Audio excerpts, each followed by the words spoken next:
Yes, that's a great question, and the straight answer is yes. The reason behind it, pregnancy in itself, it's a stress event for the whole body, and a normal condition, a healthy body can manage it really well.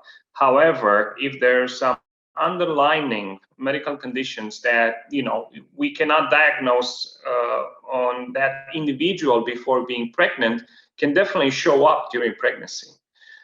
So the reality is that lots of people have medical conditions before getting pregnant, and some of them are not aware of them. And unfortunately, in our modern society, one of the biggest medical issues we're dealing with is heart disease.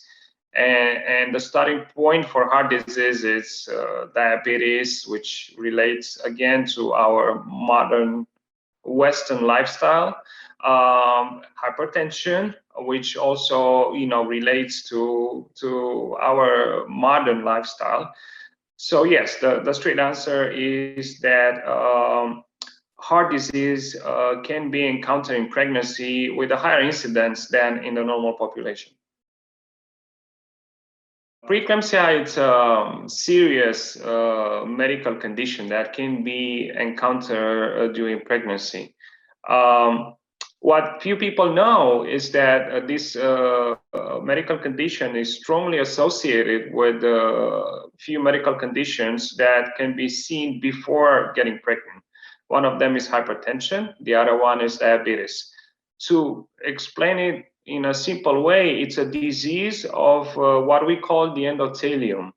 Endothelium is the biggest endocrine organ in the body, and is represented by the lining of cells that are covering your blood vessels. So endothelial disease obviously means a problem with this huge organ, which produces lots of hormones that are regulating the blood flow through your organs. So it is a medical condition that is not treatable. So when somebody in pregnancy develops preeclampsia, we don't have medications to cure preeclampsia. All the medications we're using is to delay as much as we can the delivery, but there's a point where delivery is indicated. Otherwise, it's too dangerous for the mother or for the baby to continue. So it is also a very important cause of death, unfortunately, in pregnancy. And comes the second after bleeding in pregnancy or after the delivery. So it is, to summarize, it's a very serious medical condition that can be deadly. There is no treatment for it. And it's a strong correlation between medical conditions before being pregnant and preeclampsia.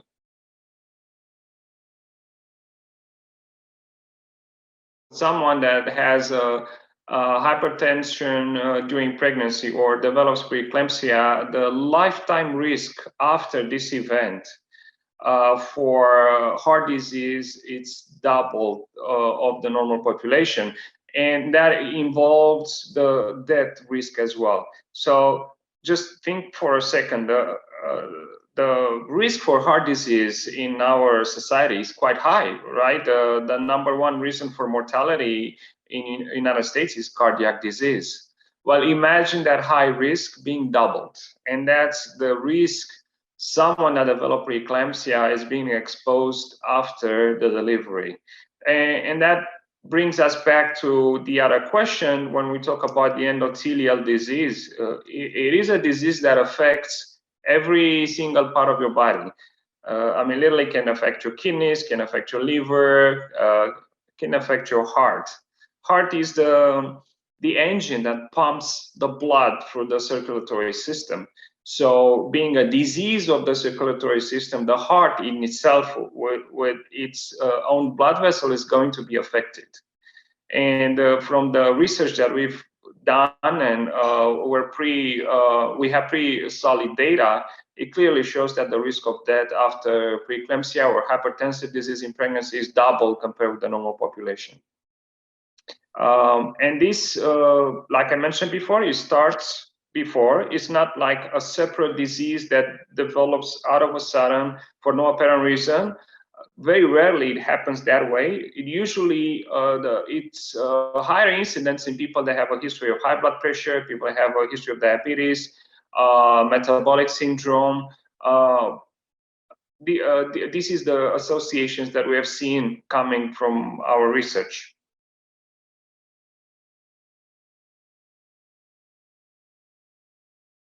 There are some signs and symptoms that indeed are associated with preeclampsia. However, what people need to know is that these signs and symptoms are not specific. So, for example, headache. Some of them are getting headaches. They're thinking, "Oh, I just have a headache," but actually, this can be a worrisome signs. And typically, the headaches in preeclampsia are being referred as starting in the back of their head. Sometimes they're associated with spots in their visions, can be any color, can be black. Sometimes associated with nausea, vomiting, again, a very common symptoms. Fluid retention. They can start noticing how they're gaining lots of weight, how the hands and feet start swelling up. So these are the main symptoms. Sometimes they describe epigastric pain, right upper quadrant pain. These are actually quite severe signs. So not very specific signs, and I want to make an appeal for women that are pregnant to keep their appointments with their OB doctor, and any of these symptoms should prompt them to report them to the doctor to make additional tests and diagnose preeclampsia. Preeclampsia can be diagnosed quite easily. So at least we have ways of diagnosing it early, but proper communication is very important.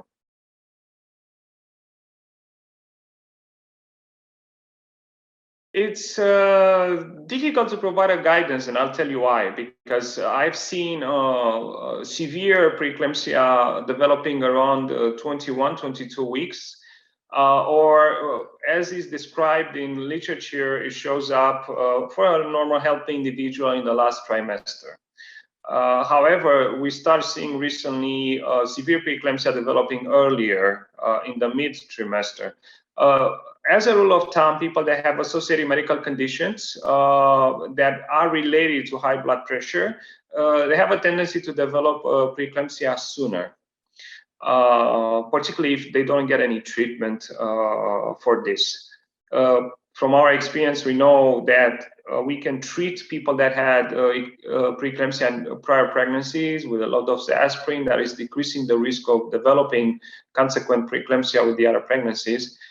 So, some people don't know this and they're not taking the treatment. And at that point, there is indeed an increased risk.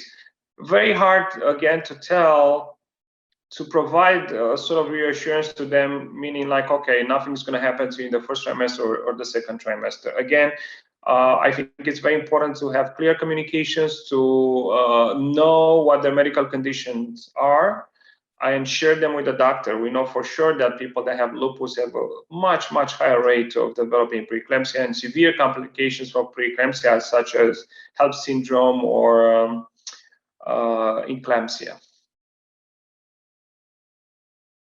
It's a good question, but the answer is going to take a little bit because I have to detail.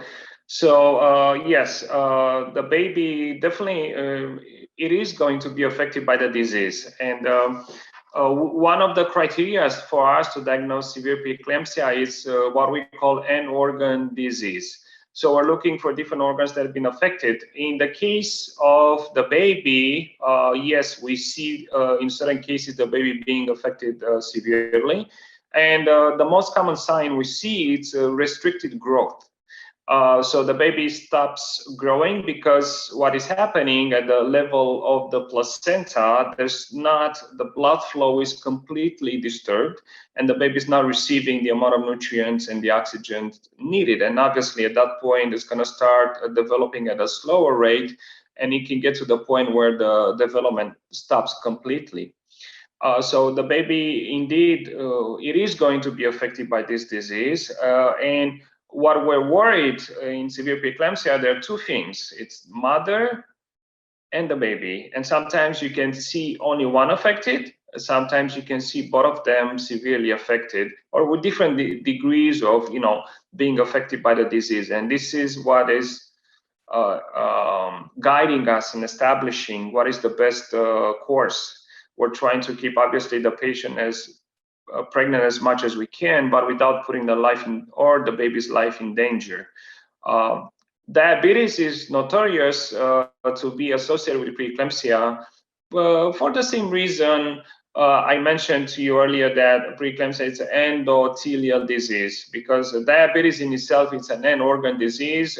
Pancreas has been affected, but what is actually happening, the early damage that is being done to the body is to at the level of the blood vessels as well. And that comes from a diet that is very rich in animal proteins. A few people know that diabetes in itself starts in people that have a diet which is very rich in animal proteins. The end organ disease, when the pancreas is affected, where it's a poor tolerance for glucose, it's an end organ damage. So it is a strong relationship. We have obviously few types of diabetes out there that we're able to classify. And the more severe the diabetic disease is, the higher the risk of association with preeclampsia and other severe complications that come from it.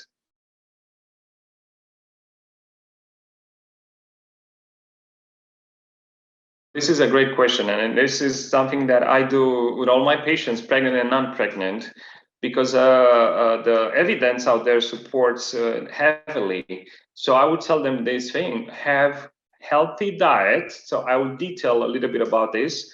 And secondly, have active physical life, exercise. For a couple of reasons. I'll start with the diet. Why is the diet so important? Because we have enough scientific evidence that is telling us that the more vegetables are part of the diet, the lesser the risk of developing obesity, of developing hypertension, of developing diabetes, cancer, heart disease, you name it. So eat as many vegetables as possible. The fresher, the better. And they can be cooked in every possible way.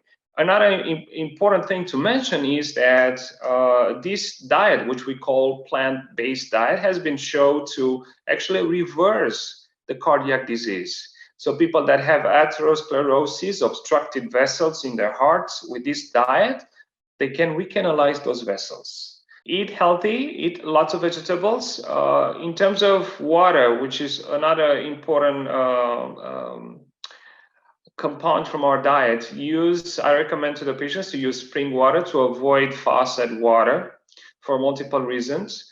So, it's a little bit more expensive than bottled water, but I recommend to avoid even the bottled water because it's faucet water that's been filtered out. So the spring water, it's water that is coming from deep underground, has not been exposed to chemicals and contaminants. And that's the best water to hydrate their body. And now the second aspect, the exercise, extremely important. It's a very simple explanation for it. It's because during the exercise, the heart is pumping hard blood through the blood vessels. And the end effect of this is the blood vessels are being opened, are being forced to dilate. And that blood flow through the organs maintains them at the optimal capacity and health. So there are two simple things, diet and exercise, that can definitely play a very important role in not only maintaining the body healthy, but reversing some of the damages done by the lack of exercise and the poor diet.